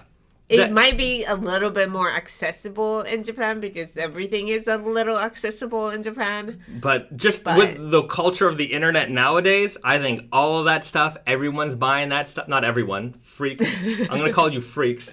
Are buying that on the internet, no problem. And they're buying worse, too. Every now and then you tune into like a Vice documentary and you're like, I just didn't want to know that. Oh, yeah. I don't want to know any of that. like prison. All that debauchery. I know it's no good. But yeah. Anyhow, little fun Japan talk there for you. John Johnson, do you think you'll have a sale on sweaters, knitwear for the foreseeable future? I want a red hoodie and missed the boat the last couple times. John Johnston, we will have a Black Friday special going on in a couple of weeks, so we will have some kind of special on the Naked Famous Denim sweatshirts again rather soon. So just keep an eye out for that. Galactic Moonshine, will we ever see elephant overalls or overalls in the Akuma denim? You know what? I'm going to make a note of that right now. Elephant overalls. I'm going to make it happen. That's a good idea. Why didn't we ever do that? Because we don't really sell a lot of overalls. That's true, but I think if we made elephant overalls, we might find a fan we base can't for do them. that every elephant though. I think we do it, once and then maybe wait for another few years. Yeah, we do it. We'll see. I'll see if there's enough sample fabric, because right now we're sampling for fall winter 24. So fall winter 24 samples are going to be hitting our showroom in the next 8 to 10 weeks. So I'll see if we have enough fabric to maybe make an elephant overall. And so it'd be the elephant. Oh yeah, it's a red core elephant. I don't think that's the right elephant to do. Yeah. I'll see if we have any other elephant denim in stock. Maybe we have some extra rolls of something that might be around. I'll see. I'll see what we can do. Yeah, red core, I think it needs to be a little bit more classic. Normal, yeah. Okay. Yeah. All right, you ask for it, you might just get it. That's why we have these live streams, folks. Pedro writes, I'm not an overall guy, but you tempt me with the elephant overall. Right? I think elephant overalls, that's a good idea. Nobody who does a super heavyweight overall. Who's ever seen, that's cool. It's a good idea. Maybe very uncomfortable. Oh, very. No, I don't know. They're a little bit loose. Once you break them in, they'll probably be all right. Anyhow, we'll see. Whoever gets them is going to let us know. Garrett will probably wear them. I'm still holding up for a Naked Famous Denim coverall. Yeah, I don't know if we're ever going to do that. A full-on coverall. It would have to be with a rather lightweight denim, like one of our workwear style denims. It's going to be pricey. The problem is it's a lot of denim. It's a lot of fabric. A lot of fabric and a lot of construction.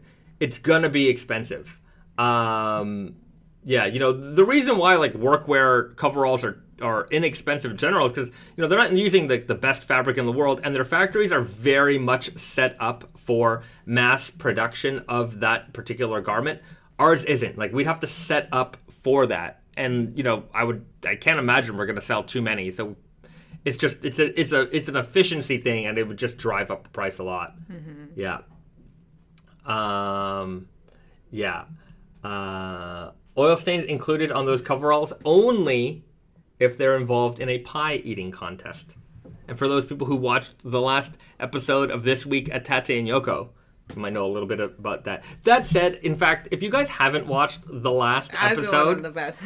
It is one of the best episodes, and it is actually lagging a little bit behind in terms of like reviews in general. I think it's because I released it a little bit late. Unfortunately, we had an issue with the memory card when we were going to.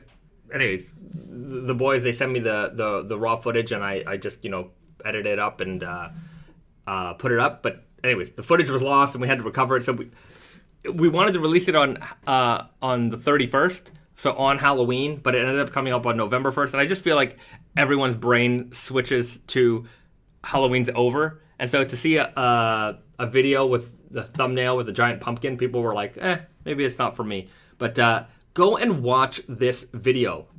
That one right there. Go and watch it when you get a chance, because it is great. It's one of the best ones they've ever done. It was very funny. Yeah. Look at Garrett here. He looks awesome, okay? He does his pumpkin check. Nobody else does that, and all the boys are just having a great time in the store for Halloween. So we really did it up. Only 1.4K views. Usually we get a lot more, but Hey, go check it out if you haven't done so already. It's definitely worth a watch. It's a lot of fun, and you get to know the guys a little bit more. So I'm enjoying this series. I really do like. You know, every time we put up one of those videos, people will tell us like how much they enjoy like this series, and I do as well. Like they send me the footage, and I'm reviewing it, I'm watching it, I'm laughing, I'm enjoying it. I'm like, man, I'm so lucky to get to watch this first, you know. But it is a good series. Yeah. Anyways, also with that series, if there's anything you'd like to see in it, anything more you'd like to see in it, anything you'd like to see them cover, let us know. Like it's an ever evolving show. It's not, there's no like particular format to it. It's just, you know, what's going on, what's happening, a little bit of update in terms of, you know, what's happening in the store, and you know, some fit checks here and there. But aside from that, it's kind of open to whatever they're feeling like. The Raven, those unsanfrized pumpkin fades were sick as hell. I think so. Did anyone mention the F word 40 ounce? Well, you mentioned it. Yeah, there's no real update on that one. That said, if you want to see a good video on the 40 ounce jeans, our good friend Michael, the Iron Snail, hold on, let's pull him up. He just did a great video. We let him borrow the 40 ounce. We let him borrow the 40 ounce jeans so he can make a video, and we got a lot of views. So check him out, the Iron Snail on YouTube. If you haven't, if you're not following him already, you definitely should. And he just did a video called "I wore the heaviest jeans that will ever be made." 185,000 views. So if you want to see the 40 ounce jeans in action, he had them. We sent it to him so he can make this video. And yeah, he does a pretty good overview on them. You can see a lot of great detail shots of them. That said, I still don't have an ETA on any kind of release on those. My suggestion is to spam Brandon. Have people been spamming? I hope so. If you are looking for them, the only way they're going to get made is by putting the pressure on the boss to get them made, and then he will do it. So if you want to find him on Instagram, here I'm gonna. He's really gonna appreciate me for this one. If you want to find him on Instagram, hold on, let me just pull him up. He's over here. You can find him once it loads. You can find him. That is. You can find him under. Oh, that's the wrong one. There we go. You can find him under Svarc, BSVARC. Here he is, and yeah, just leave a comment or send him a DM. Let him know that you're interested in the 40 ounce denim, and when is it coming out? Inquiring minds want to know. So he's the boss, and he's the one who has the control of the 40 ounce release. I wish I did, but I don't. But anyhow, it's I can't give you an ETA. I don't know anymore. I just don't know. Pedro writes, 40 ounce is insane. I feel like my max ounce would be somewhere between 23 and 25. I mean... That's most people. Yeah. The king of Slub is 23 ounces, and it's a monster. That is a hard 23 ounce, too, though. It's like... You know, it's got the super rigidness. It's very jaggedy. Yeah. I think it's going to like maybe hurt the back of your knees like a lot more than. Listen to this. 23. Like it is. It's just thick. It's a rug. It's crazy, and the 40 ounce is basically double this, right? Yeah. 40 ounce is like this is not a denim, but like this is a 10 ounce. This is most of the world right here in the 10 ounce range, right? 10 ounce versus 23 ounces, and then you're gonna have double that for the 40. And it's not just about the weight though. Like I keep saying, it's just like it's the king of slub, at least like the jaggediness. It will just hurt your skin. Yeah. It's a lot crazy. But yeah, like if you were talking about regular denim, like, 23 ounce, 24 ounce is 2 pairs of jeans. Yeah. Where, at the same time. So it's kind of, okay, maybe most people may be able to manage that. Yeah. They might not like it. Yeah. Probably most people don't like it, but they can manage that. Yeah. 3, like when you get to like 30 ounce range, that's like 3 pairs of jeans. That's way too much. 3 times the weight. Good question. So, right, if the king of slubs are 23 ounce before shrinking, does that mean the weight will go up after soak? This is actually 23 ounces after shrinking. Whenever you hear the denim weight, it's always after shrink. Mm-hmm. And so, like raw, it might not be like raw. Technically, it's a little bit lighter, but we always advertise the after shrink because that's the standard we go with. Yeah. That is. It has to be the same for everything. That is fabric standard in general. Anytime you get a weight, it's always after wash.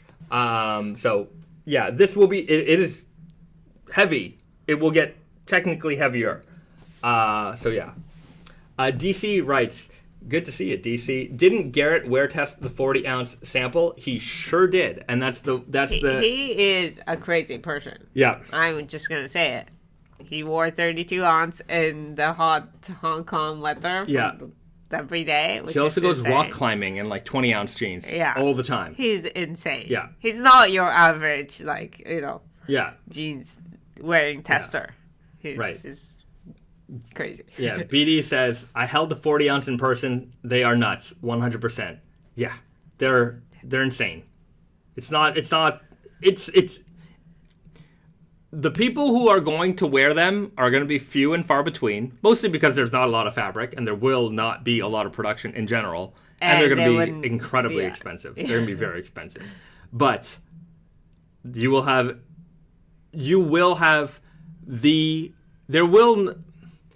Can I say that they'll never be heavier? I really don't. It's like if you handmade it, you probably could, but you'd have to be using like ropes at this point to like weave denim. Like yeah. And it's like, can you really make a jean out of it after a certain point? Because even with 40 ounce, we have to give up on certain normal construction details that goes into.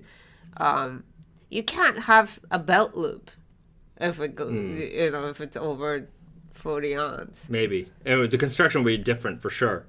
But you know what? It's something funny. Iron Snail did that video, and he was testing out some other super heavyweight jeans, and the one he was like struggling to do the buttons on one of them, and I'm like, rookie mistake. You must use a zipper. The 30 or like our 32 ounce jeans has a zipper fly, and it's a zip fly for a reason. Because number one, when you get that heavy, the hardware, it's not like there are like standard sizes for like the length of buttons for your hardware, and after that you get into custom land, and most people aren't going there because when you make buttons, you're making them like tens of thousands at a time. And if you're doing like small production runs, you're not going to make 10,000 buttons. It's just, it doesn't make any sense. So, sometimes you use the wrong you use hardware that isn't really meant for that thickness of denim. So it becomes very, very difficult to use it. But yeah, we learned a long time ago that putting buttons on the 32 ounce jeans was a big mistake. Like our original samples had buttons and it was like impossible to do. So like we put a zipper on that. Anyways, for those people. You still have to have one button. You still have to have one button. The 40 ounce we custom made. It's custom made. Each one of those will be made by hand. Yeah, and regular sewing machine is out of the question at this point at all. So, that's that. That's that. DC writes, we need Risa back on the 2024 trade show tour. Memo to Brandon, please. DC, you know how to contact the boss. That said, DC, come to Japan. Yeah, definitely. Come to Japan. We'll show you the collection here. It'll be great. I don't know if you been. I don't know if we've talked about that before, but you definitely should. For those people who don't know, DC is Daniel. He's the proprietor of Over the Rainbow in Toronto, one of the I think it's the longest running denim shop in the entire country. And they have a really, really fantastic store in Toronto. And they've been a very long supporter of Naked Famous Denim. And just a great, great denim shop as a whole. Not just for Canada, but for the whole world. They've really held it down. And there's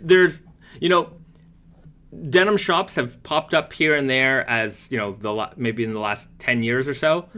But like before that, like there weren't a lot of like very like we're jeans, right? Rainbows, they've been jeaners for a long time, and a lot of heritage there. Yeah. And there's really there is a benefit to going, like, if you're looking for a pair of jeans, like it's nice to go to a physical store and have people who are just dealing with it day to day on different jeans to pick out a jean, like help you pick out a jean for you, because it's like it is such a different thing from other commodities. I feel other clothing even. But it's like buying a suit. You go to if you really want to buy a suit, you go to a store that sells suits. Somebody that knows how to fit you and do all the things that are required for getting the right fit of suit. Jeans are as casual as they are. It really makes a difference when you go to a place that specializes in selling jeans. They know what to do. Yeah, and they also know how it's going to progress for you. Like you might not know all of that information up front if you're just buying from regular store. Pedro writes, the year is 2075. The new 65-ounce jeans. The pocket flasher says, "Are you ready to cry?" I think you would have been ready to cry a long time ago. I think you are ready to cry at 40 ounce. 65 ounce. I really, what? What was it? I watched some video the other day, and it was like a retrospective of the Friday the 13th series. And for those people, I'm a big horror movie fan. I love Friday the 13th. And Jason X, the one that takes place in space, I think the year is like 2024 in that movie. And it's just like, man. When did they make that? In like 1999 or something like that. Rookie mistake. If you're just going really okay, we're doing the futuristic, you have to give yourself a longer than that. You need like 200 years on it. Yeah. That's insane. Yeah, there's just too many things. Like, Back to the Future 2, I think it was like 2019 or something was the year of the future. And I was like, we did not get any of that. And I was thinking to myself, I'm like, not only are we not exploring space or bringing zombie Jason back to life in 2024, what is it's kind of interesting to think back, 20, 30 or 40 years ago, what they thought this era would be like. And I can't imagine 40 years from now being really that much different than right now. Regular people are still not flying to space for a vacation. Yeah. I don't think in 40 years. Right. Again, you could go to space. The ability might be there, but it's not I'm just going to go to Mars for, summer vacation. Right. I don't think that's going to happen, and at least not in half a century or whatever. I agree with you. I don't think that's coming anytime soon. Yeah. And I also feel back in the days, 50s, 60s, 70s, when they were making really futuristic things, I feel like they gave it more time for themselves. Maybe. Right. But even just thinking of the retro future fashion, right? They all thought we would be wearing bodysuits and shimmery and shiny things, and that was just weird. It stuck though. It stuck. Everybody thought that it was gonna happen. I'm also intrigued by the amount of reverence they had for plastic. Plastic was the material of the future, and plastic played a big role in a lot of the future home and the future thinking of that kind of stuff. And now I feel sometimes, look, there's the debates about the environmental friendliness of plastics here and there, and in certain applications, and sometimes anyways, you can't go with what the craziest person's idea is, but like, well, we need to ban plastics completely. I'm like, completely? Like, I understand, like, pointless things, right? Wrapping things in plastic, like, needlessly. Got it. But, like, I'm like, how do you understand how many things are made of plastic? How many things made of plastic save people's lives every day? Right. But, like, just, like, how do you propose that we make, like, a pair of scissors, right? And you have the blade, but, like, what about the handle? Well, what are we going to make that out of? Wood? Like what? Well, I mean, like the old school ones, they're made of metal together. You're not gonna do that for everything. But it like to me, it's more like medical things. Like you want things just unwrapped, like there. Like plastic is, protecting them from getting bacteria and all that. Like it's saving lives. Like and all these like different things that we can dispose of because it's made of plastic and keep it I don't know, there was a Simpsons episode where they were playing like a little not environmental but an educational film, and I forget what the element, somebody in the comments gonna know, but they're like, can you imagine a world without this element? And it's like the guy's worst nightmare. And like at one point, like he takes a gun and he's like trying to like shoot himself, and they're like, the trigger made out of whatever, and he's like, no, no. It is a fun idea to learn about products that or like elements that way. Like like if we don't have this, we can't have this, we can't have that, we can't have this. Right. But yeah, I can't. Terrence writes zinc. That's right, zinc. Come back, zinc. That was really funny. So yeah, can you imagine a world without zinc? Right. Yeah. Terrence, can you imagine a world without zinc, little Jimmy? Good memory, Terrence. I love it. BD writes, I sent back my extra Naked Famous jean bags with my fade wall submission so they could be used again. Well, thank you very much for that. Yeah, when we ship jeans in general, the reason why everything is in plastic bags is two reasons. Number one, it's so that we can put barcodes and store the jeans cleanly. Well, number one, the most important thing is so that we can store jeans cleanly and neatly. Warehouses can get dirty and dusty, and people do not want to get dirty and dusty jeans when they receive them. They are also UV protective, so they will, if there's too much light or whatever, it will help preserve the garment to make sure that the garment is in as impeccable condition as possible. Barcoding, tagging, like. Yeah, and to a point, like of course we can prevent dust from coming in if you have like a very thin cotton bag or whatever, but it's not see through. Like we don't know, we will have to open it each time. It's just not practical. Yeah. And like I think with Naked and Famous, especially our conscious decision to put every item in plastic was, like we talked about it, like people might not like the every single pair of jeans in plastic, but then the benefit outweighed the negatives, because if we make the plastic bag sturdy enough, we can reuse it. People can use it to store their jeans or travel with their jeans or whatever.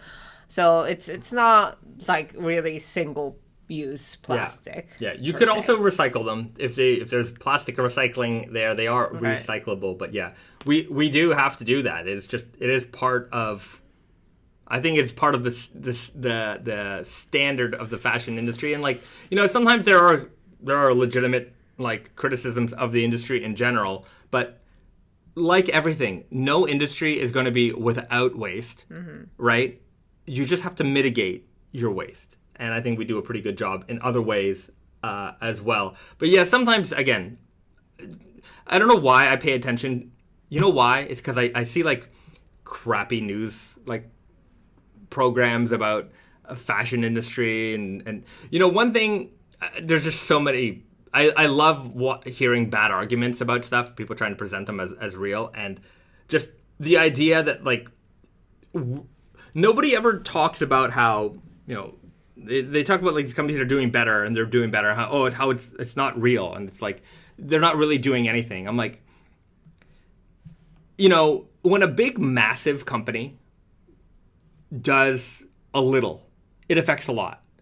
There's no denying that, you know, and there is certainly the idea of greenwashing out there. There's no question about it. But part of the reason why these companies are doing it, number one, is because there is a customer demand for better made items. And better made isn't no waste. There's no such thing as no waste. There's always going to be waste. Whenever there's production, there's waste involved in that. It's just that you have to be better about it. And sometimes you can do two things at the same time, you know, and I'm going to defend, you know, the big companies when some of them are bullshit, but sometimes they will do things like, you know, if you are on a less water campaign, when compared to like the millions of gallons of water that you're going to use to you wash and distress your jeans is better, right? Now, are you still a massive company that's making way too much, you know, product in general? Right? Sometimes there are companies that just make way too much stuff. But the problem is that, right? And so there are, but if you're going to be doing it anyways, I'd rather they do it in a better way. Yeah. Right? And we're also all like, I don't want to be like, you know, everybody's to blame, but it's like, you know, the companies exist because people consume that much too. Like, they're not going to be making, you know, tons of stuff if they don't feel like they can, you know, turn that into profit. Right. So I think we're just, you know, you know, bigger company tend to get the blame for, you know, creating this, you know, super consumer, you know, crazy consumption world. Whereas, like, I feel like it's the blame falls on every one of us. You know, it's just it can't really be, and I'm not saying that like each one of us is to blame for this massive thing that's happening. It's just that, like, you know, it's just they're not as powerful as you think when it comes to like creating this idea of like mass consumerism, or like you have to constantly buy. Like, you give these companies way too much credit. If they could turn the dial and just be like, well, we're going to create mass consumers, they would. Yeah. Right? But guess what? They can't. Right? There's hits and misses. There's businesses that struggle. There's businesses that are dying. Massive companies that were, you know, the top of the top. Why aren't they on top anymore? Right? Because they don't have as much control as you think they do. You know, the consumerism is mostly driven by our own wants and desires and needs, and then you know we seek that within brands that might, or companies that might provide those, you know, things to us. But it sometimes I see these I see these articles about, like, you know, fast fashion retailers are really driving this mass consumerism. I'm like, no, they're not. Like, you look at some of those companies and they're struggling. And some of them you might not even see in a couple years from now. Like, I mean, we lost a lot already. Right. Yeah. So they're not as powerful as you think, and they just don't drive as much of that influence as you think they do. They spend a lot of money on advertising and things like that, but yeah, when people stop buying, which did happen, you know, there are much less of those companies that are in this world. Maybe some of them got bigger, and that's part of why. But, you know, as a whole, like, you know, our society is becoming way, you know, more wealthier, you know, richer. We have extra money to spend on clothes, and it's, you know, some people use it a certain way, other people not, and you might have an opinion about how people consume. It's, you know, it's just, I feel like this generalization of all, you know, the fashion. Yeah, the big evil corporation. Yeah, look, it's nonsense. Right. I think some people are looking for a boogeyman. And I don't know. That's just my in my defense of some of them.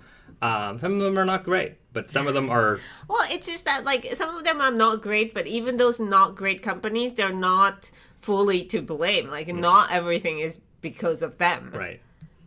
Anyhow, I think the problem is in this topic that we're discussing, like I don't want to name names. So it's a lot of it's all very generic, stuff that we're saying here. Maybe one day Risa and I need to have our own separate mega rant podcast where we can, like a personal one, that we don't put things under Naked and Famous business. These are not the views of exactly. Yeah.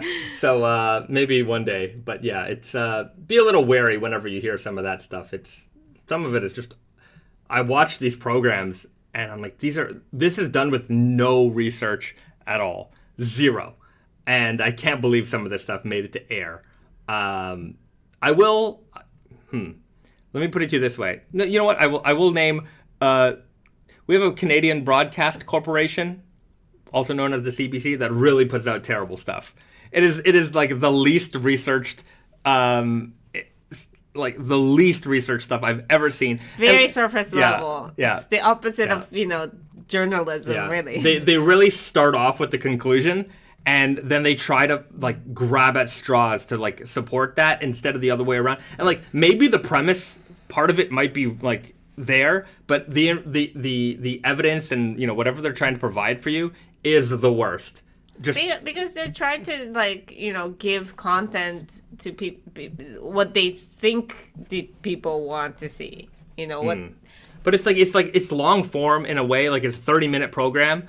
And I'm like, you had time to explain this. If a Vox video or like a video on like, YouTube can cover a topic like this in 20 minutes, Vice or whoever, any of these guys, they can cover these topics in a pretty like straightforward way in 20 minutes. Like, why can't you do it and you're such a big corporation?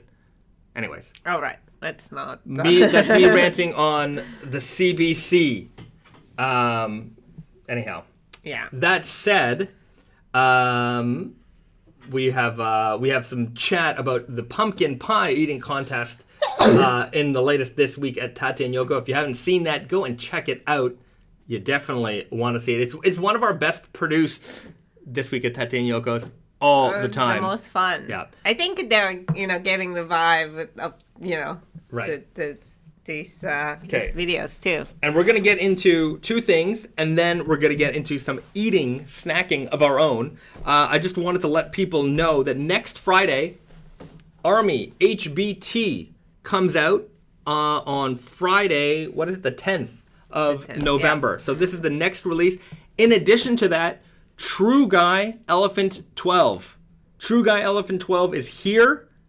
I'm pretty. The photos are. I think they're up on the website. Anyways, I'm gonna release them next Friday. Yeah. Okay. Yeah. It should be fine. Yeah. It should be fine. So if you've been waiting for True Guy Elephant 12, we will formally announce it on Monday in the email. But that's the plan as of right now. And then the week after that, I know some people have already grabbed their pair, but it will be the release of the King of Slub 2 on Tate. Look at this. I'm just holding it up. No flop. No drop. This thing is the real deal. Look at this. Look at the comparison here. Hold that on its own. Flop. No flop. No flop whatsoever.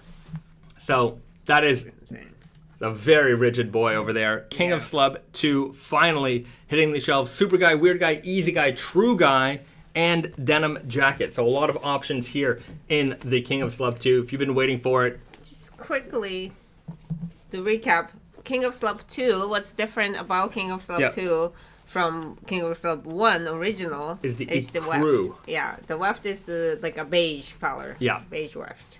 So more of a natural cotton color. The King of Slub 1 was a bleached white, so a little bit more classic denim tone. This is a little bit warmer in tone in general, but similar vibe to the original. So if you missed out on the first one, or if you're looking to get another pair of King of Slub, that's the one to get. True Guy for the first time. That's right, True Guy for the first time. Somebody also had a question here about Super Guys. Basically, I don't see where it was, but it was about whether or not we produce more Super Guys because they seem to sell out quickly. We actually produce a little bit less Super Guys in general now. They might sell out quickly because that's just meeting the demand of what it is out there, especially for the limited kind of the special edition releases.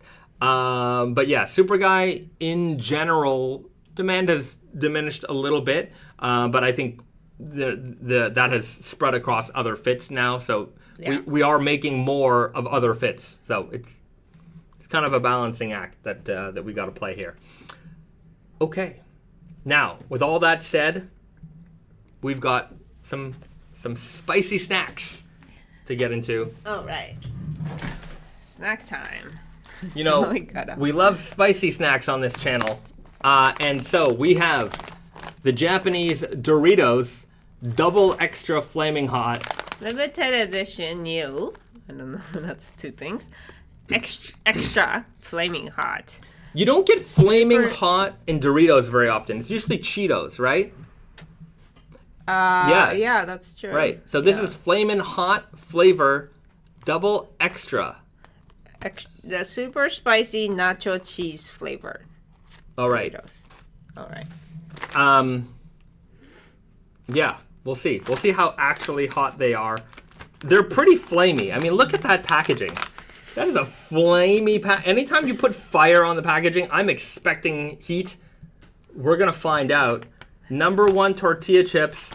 It's Doritos. That's what they say on the back there.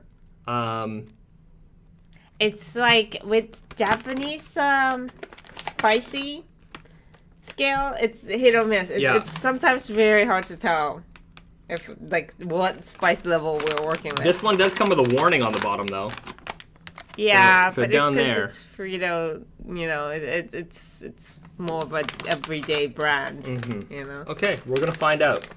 Good luck with the spicy guy. Yeah, I don't know. It's just Japan is not traditionally a spicy, you know, like a food kind of country. So sometimes their spicy is just like, this is nothing. I'll say that this bag is extra hard to open. They really sealed in the spice. All right, I'm gonna go this way. We're just gonna go savage style. Open it up sideways. All right. It looks like regular Doritos, doesn't it? It smells cheesy. It smells like nacho cheese, which I don't smell the spice so much. I don't have that like a, you know. Yeah. In fact, nacho cheese flavored Doritos in Japan is a little bit different than the Western version of it. So there is a little bit of a difference in that respect. So anyways, looks like a Dorito. If you saw it on its own, you might not expect You might be a little extra orange, but I don't know. Right, let's try it. Right away. Tingly. Spicy. Yeah. Fiery.